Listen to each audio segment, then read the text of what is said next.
सभी दोस्तों को नमस्कार। ये आखिरी जो है ना सेट है हिंदी में, इसके बाद में इससे बाहर कुछ पूछा नहीं जाएगा। इतने में अगर आप समझ गए तो चीजें आराम से कर लोगे। हाँ, एक वीडियो और आएगी जिसमें हम लोग उस चीज के बारे में बात करेंगे, टैग वर्ड्स के बारे में, किस तरीके से एलिमिनेट कर सकते हैं ऑप्शंस को। चलिए 10 क्वेश्चन से इसको भी जल्दी से निपटाते हैं। प्रश्न ये कह रहा है कि किस उपागम अप्रोच के अंतर्गत, तरीका उपागम के अंतर्गत किसी बच्चे को कई शब्दों की वर्तनी गलत लिखने के बावजूद भी उसके समग्र भाषा प्रयोग के लिए अच्छे अंक दिए जाते हैं। कहने का मतलब है, जब भी आप बीए करते होगे, हमने तो यही चीज की है भाई।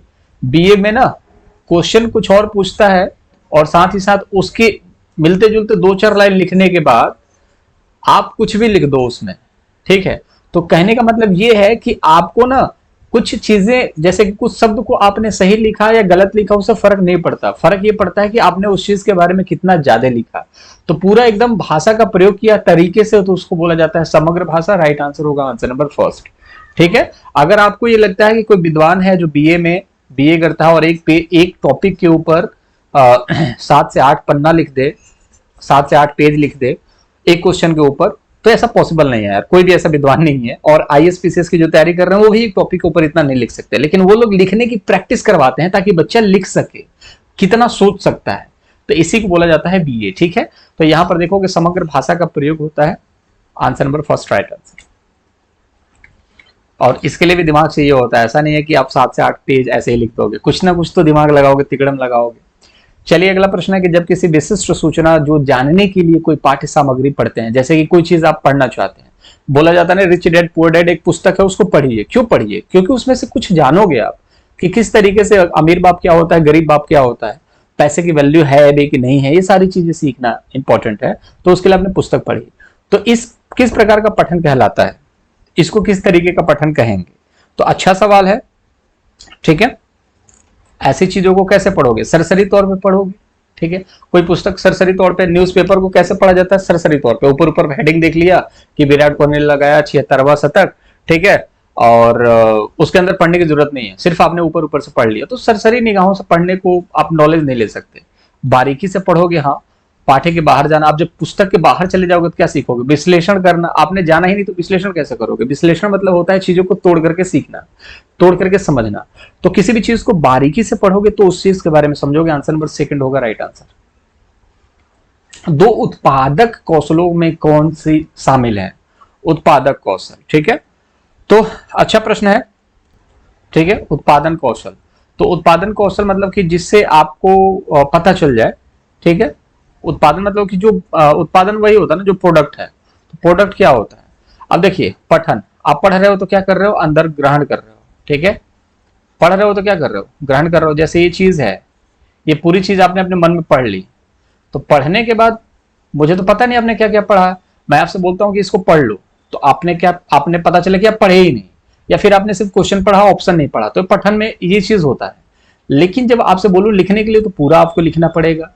श्रवण, आपको सुनने की बात की जा रही है, तो मैंने आपको ये चीज सुना रहा हूं, सारी चीजें। हो सकता है कि आप सारी चीजें ना सुन रहे हो, कहीं और खोए हो दुनिया में, ठीक है। तो ये भी चीज होता है, ठीक है। श्रवण, ठीक है, ये तो श्रवण भी हो गया, पठन भी हो गया, दोनों एक ऐसी चीज होगी जिसमें उत्पादन तो कहीं देखने को मिल ही नहीं रहा है, ठीक है। ये ग्रहण करने वाली चीज होती है। वाचन में क्या होता है? उत्पादन होता है। जैसे कि जो मैं बोल रहा हूं ना, तो ये मैं उत्पादन कर रहा हूं। जैसे मैं बोल रहा हूं तो आप चीजों को सुन रहे हो, तो जो मैं बोल रहा हूं उत्पादन कर रहा हूं, और जो आप सुन रहे हो ना, वो क्या कर रहे हो? ग्रहण कर रहे हो।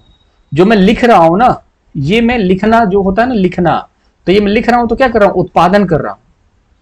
जैसे कि आलू मैं उगा रहा हूं, ठीक है, और आप खा रहे हैं, तो जो उगा रहा है उसको क्या बोलेंगे? उत्पादन। तो मैं लिख रहा हूं तो मैं उत्पादन कर रहा हूं, और आप पढ़ रहे हैं तो क्या कर रहे हैं? ग्रहण कर रहे हैं। तो वाचन और लेखन जो होता है, जैसे कि बोलना और लिखना, ठीक है, बोलना और लिखना, ये क्या होता है? उत्पादन होता है। अब बाकी जो सुनना होता है और जो पढ़ना होता है, जैसे आप देखो, सुन करके पढ़ते, जैसे कि देखोगे आप, एक इंसान ना सुन करके सीखता है और एक इंसान पढ़ करके सीखता है, ठीक है। सुन करके कैसे सीखता है? जैसे कोई आपने लेक्चर देख ली, कोई भी चीज आपने देख ली, सुन ली, और पढ़ करके कोई किताब पढ़ लिया आपने, कोई लेक्चर सुना, उसके बाद उसके नोट्स पढ़ लिए, तो इसे क्या करोगे? ग्रहण करोगे। लेकिन टीचर का काम क्या होता है? बोलना भी होता है और लिखना भी होता है, ठीक है। टीचर अब लगा पढ़ने, खुद ही पढ़ने लगेगा तो क्या मतलब है? नहीं, उसका काम है लिखने का और बोलने का, तो मैं बोल भी रहा हूं और मैं साथ में लिख भी रहा हूं, तो ये क्या है, उत्पादन कर रहा हूं, और आप सुन रहे हो और पढ़ रहे हो। बोलना, जो मैं बोल रहा हूं उसको सुन रहे हो, और जो मैं लिख रहा हूं उसको पढ़ रहे हो, तो ये चीजें क्या है, ये आपका वाचन आता है। ठीक है, चलिए आंसर 4 राइट आंसर। चलिए, प्रथम भाषा वह भाषा है जो बच्चे, थोड़ा सा ज्यादा समझाने की कोशिश इसलिए कर रहा हूं ताकि चीजें समझ में आ जाए। ठीक है, तो इसको समझ लेना आप लोग थोड़ा सा, कि समझना भी जरूरी है। प्रथम भाषा वह भाषा है जो बच्चे विशेष प्रयास करके अपने आसपास के परिवेश से अर्जित करते हैं। कोई प्रयास की जरूरत नहीं पड़ती दोस्त, जब भी आप अपना खुद का भाषा सीख रहे हो ना, कोई प्रयास करने की जरूरत नहीं पड़ती, बिना प्रयास के। राइट आंसर सेकंड, कोई दिक्कत नहीं। औपचारिक मतलब क्या होता है, फॉर्मल। फॉर्मल याद करने का एक तरीका है, जैसे फॉर्मल कपड़े आपने देखा होगा, जैसे एक जींस होता है, एक फॉर्मल होता है। जो फॉर्मल होता है वो ऑफिस में चलता है, तो भाषा भी फॉर्मल होती है भाई, परिस्थितियां भी फॉर्मल होती हैं। ठीक है, आप घर में टीवी देखते हो, कैसे भी बैठ के हाफ पैंट पहन करके बैठ के देख रहे हो, लेकिन जब आप ऑफिस में जाएंगे तो तरीके से, चेयर पर भी बैठोगे ना तो तरीके से बैठना पड़ेगा। ठीक है, अब घर में कैसे भी लेट करके कुछ भी करके देखो भाई, तो एक फॉर्मल मतलब कि औपचारिक। ठीक है, तो अब इस तरीके से देखो, फॉर्मल स्थितियों में बच्चे सीखते हैं, ऐसा नहीं है। ठीक है, बिना प्रयास के बच्चे प्रथम भाषा सीखते हैं। द्वितीय भाषा जो होता है ना, वो औपचारिक स्थितियों में सीखा जाता है। जैसे कि आप इंग्लिश सीखने के लिए ट्रेनिंग में जाओ, ट्रेनिंग इंस्टीट्यूट में जाओगे, वहां पर आपको तरीके से सिखाया जाएगा, आपके जैसे 36 लोग आए होंगे जो इंग्लिश सीखना चाहते हैं, तो इस तरीके से होता है। राइट आंसर सेकंड होगा, क्योंकि बिना किसी विशेष दबाव के भी आप पहला भाषा सीख सकते हो, जैसे आपकी मातृभाषा है। ध्वनि उत्पादन और बोध है। ठीक है, तो निम्न में से कौन सा ध्वनि का उत्पादन और बोध है, क्या है इसका आंसर, क्या हो सकता है? अच्छा प्रश्न है, देखते हैं इसका आंसर क्या होता है। आंसर स्वर विज्ञान, आकृति विज्ञान, स्वानिकी, वाक्य विन्यास। इसका जो राइट आंसर होगा वो होगा स्वानिकी। ठीक है, अब देखिए, ध्वनि का उत्पादन की बात की जा रही है, स्वर विज्ञान में तो स्वर का विज्ञान होगा ना, आकृति में आकृति का होगा, वाक्य में तो वाक्य होगा, तो बचा क्या, स्वानिकी। ठीक है, राइट आंसर यही होगा। अब स्वानिकी क्या, इस चीज के बारे में दिमाग मत लगाओ, जैसे स्वर है वैसे स्वानिकी है भाई। तो स्वानिकी क्या है, ध्वनि का उत्पादन। कोई भी ध्वनि आप निकलती है, ठीक है, तो कोई भी ध्वनि आप निकालते हो, जैसे क ख ग घ, ये सब ध्वनि है, तो ये जो ध्वनियां आप निकालते हो, इसका उत्पादन और बोध क्या कहलाता है, स्वानिकी कहलाता है। Answer number 3 right answer, confuse होना ही नहीं है। ध्वनि स्वर से कनेक्शन है नहीं, आकृति से कनेक्शन है नहीं, वाक्य से तो कनेक्शन है ही नहीं। Answer number 3 right answer. निम्न में से कौन सा श्रव्य भाषिक ड्रिल का अंश नहीं है? ठीक है, तो देखिए, श्रव्य भाषिक ड्रिल का अंश नहीं है, शायद ये क्वेश्चन हम लोग पहले भी कर चुके हैं। ठीक है, देख लेते हैं। तो विद्यार्थी आदर्श भाषा सुनते हैं, नहीं। पंक्ति को दोहराते हैं, नहीं। अब श्रव्य मतलब कि क्या है, कोई भाषा जो सुनना है। अब कोई चीज मैं सुना रहा हूं, कोई कहानी में सुना रहा हूं, तो उसको आप सुन रहे हो। ठीक है, प्रत्येक पंक्ति को अगर प्रेयर हो रही है तो दोहरा रहे हो। ठीक है, व्याकरण के नियमों पर ध्यान दे रहे हो तो आप गलत काम कर रहे हो। तो यही तो है, अंश नहीं है। आंसर नंबर 3 जो होगा राइट आंसर हो जाएगा।